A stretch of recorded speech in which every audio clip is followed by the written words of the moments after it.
the alignment and role of the venture board member, who is also the project sponsor, is very, very important. I was moving across the various levels on the ground, giving inputs based on cross-functional insights, managing CFO, very important venture board member, managing the board chairman, aligning with the shareholders and the main board. Perceptions are already made outside the venture board, right? So for venture board absolutely is a formality. One thing that we were very, very clear was we actually already did scenario planning. There are two scenarios. Scenario one is a green light. We have to go.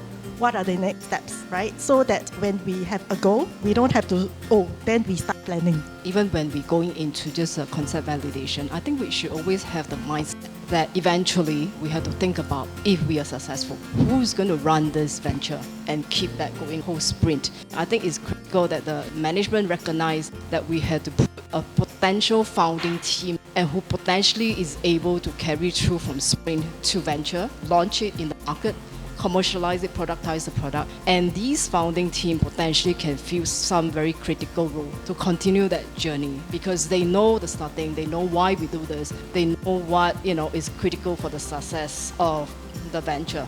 We had a 6-month sprint, so we had a lot more time to kind of really delve into this and separate from our day jobs. Well, now that we have identified, some of the key problems that we would want to address, we have to validate the solution, and that's another process. And that, I think, was a key juncture for us, because that's when you really start having to make one-way decisions. As a corporate or two corporates, right? What are our actual core capabilities versus what we like to think are our core capabilities, and then what are we willing to put in either to leverage those capabilities or to fill the gaps where we don't have. And of course that has real cost, both in terms of cash, personnel, time, things like that. Venture Launchpad really help us to move very quickly. We have the discipline, we can borrow talent, we borrow methodology, we have co-funding that help us to cushion the impact. One of the key parts of methodology is, right, you begin with validation of the problem.